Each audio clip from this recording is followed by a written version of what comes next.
ஒரு விஷயம் கிடைக்குதுன்னா, நம்ம ஒரு விஷயத்தை அனுபவிக்கிறோன்னா, இது அல்லாஹ்வுடைய அருள்னு நினைக்கிறதா, இல்லை இது அல்லாஹ்வுடைய சோதனைன்னு நினைக்கிறதா, நம்ம எப்படி புரிஞ்சுக்கிறது அப்படின்னா, அதாவது எந்த ஒரு விஷயமும் நம்ம செய்கிற விஷயம் அல்லாஹ் கிட்ட நம்ம நெருக்குச்சுன்னா, அதாவது அல்லாஹ்வுக்கு நம்ம நெருக்கமானோன்னா, அது அல்லாஹ்வுடைய அருள்.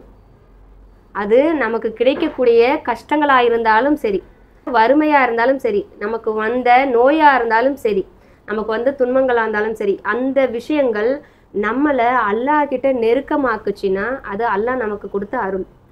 எந்த ஒரு விஷயம் அல்லாஹுவை விட்டு நம்மளை விலக்குதோ, அது நமக்கு கிடைச்ச செல்வமாக இருக்கலாம், நமக்கு கிடைச்ச பிள்ளைகளாக இருக்கலாம், நமக்கு கிடைச்ச சந்தோஷமாக இருக்கலாம், ஏன் நம்ம கிடைச்ச நல்ல வாழ்க்கையாக இருக்கலாம். எந்த ஒரு விஷயத்தினால நம்ம அல்லாஹ் கிட்டேருந்து விலகுறோமோ அது அல்லாஹ் நமக்கு கொடுக்குற சோதனை.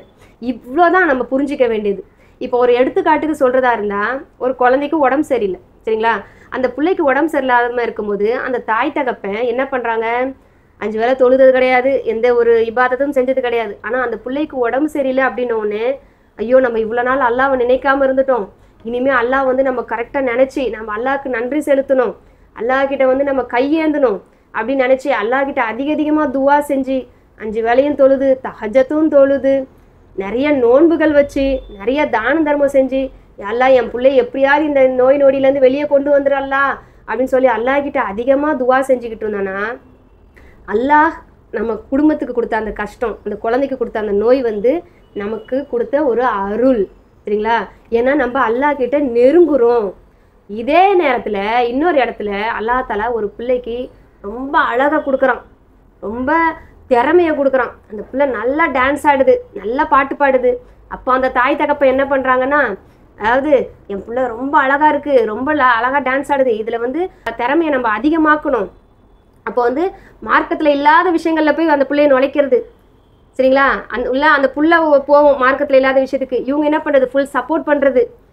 அப்போ அவங்க என்ன பண்ணுறது, அல்லாஹ்வை மறந்துடுறது.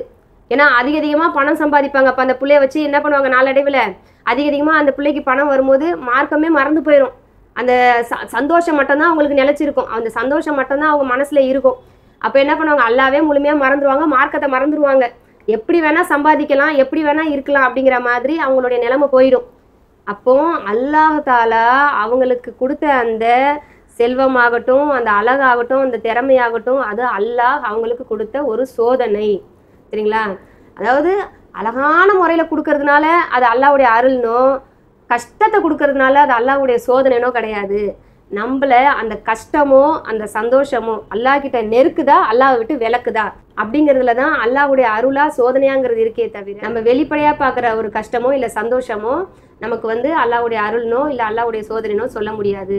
இன்னும் பல இடங்களை நம்ம பார்க்கும்போது அல்லாஹ் தஆலா நம்ம பிள்ளைகள் மூலியமாக நம்மளுக்கு கொடுக்குற ஒரு சோதனைகள் எப்படி ஆக்கும்னா, நிறைய பேரை அதாவது மொத்தமாகவே வழி தவற வச்சிடும். அந்த சென்டிமெண்ட்டாக இருக்கும்போது ஷிர்க்குக்கு வந்து சைத்தான் சீக்கிரம் கூப்பிட்டு போயிடுவான். இந்த தாயத்தை கட்டுனா சரியாக போயிடும், இங்கே வந்து நீ இந்த ஃபாத்தியாவதுனா சரியாக போயிடும், இந்த தர்காவுக்கு போனால் சரியாக போயிடும், யாராவது ஒருத்தர் சொன்னால் போதும். எத்தனையோ பேர் தௌஹீதில் இருக்கவங்க கூட இந்த மாதிரி வீட்டில் உள்ளவங்களுக்கு உடம்பு சரியில்லை, அதுலேயும் குழந்தைங்களுக்கு உடம்பு சரியில்லை அப்படின்னும் போது இன்னும் சீக்கிரமாக அந்த ஷைத்தான் பின்னாடி போகக்கூடியவங்களா இருப்பாங்க.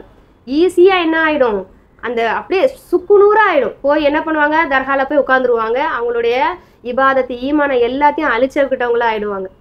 அந்த மாதிரி எத்தனையோ பேர்கள் இருக்காங்க. அப்போ நமக்கு கொடுக்கப்பட்ட அந்த சோதனைகள் மூலயமா அல்லாஹ் நம்மளை எப்படி சோதிக்கிறான், நீ என்கிட்ட நெருங்குறியா விலகுறியா, நான் உனக்கு நிறைய செல்வத்தை கொடுக்குறேன், செல்வத்தை இன்னும் பெருக்கணும்னு சொல்லி என்ன பண்ணுவாங்க சில பேர், கொஞ்சம் தானே லோன் வாங்கி போட்டால் இன்னும் கொஞ்சம் வரப்போகுது, வந்த பிறகு நான் இந்த இதை விட்டுடுறேன், இந்த லோன் வாங்குறத விட்டுடுறேன் இல்லையா? இந்த மாதிரி தான் ஒரு விஷயமா என்ன ஆவாங்க, அந்த செல்வம் வந்து மனுஷனை வந்து தடம் புரள வைக்கும். நல்லா இபாதத்தாக தான் இருப்பாங்க, இருந்தாலும் அவங்க இந்த வாழ்க்கையில் அடுத்த லெவலுக்கு போகணுங்கிறதுக்காக என்ன பண்ணுவாங்கன்னா, மார்க்கத்தில் இல்லாத விஷயங்களை அல்லாஹ்க்கு பிடிக்காத விஷயங்களை செய்ய ஆரம்பிச்சு, ஆனால் இந்த உலகத்தில் பார்க்கும்போது அவங்களுக்கு நிறைய பணம் கொட்டும், நல்லா சந்தோஷமாக இருக்க மாதிரி தான் தெரியும். ஆனால் அது பூரா அல்லாஹ்வுடைய சோதனைகள், சரிங்களா? அதனால நம்ம என்ன புரிஞ்சுக்கணும்னா, இந்த உலகத்தில் வர சந்தோஷமோ இல்லை கவலையோ நம்ம அல்லாஹ் கிட்ட நெருக்கமானவங்களா அல்லாஹ் கிட்ட இருந்து விலகுனவங்களாங்கிறத வந்து தீர்மானிக்க போகிறது கிடையாது.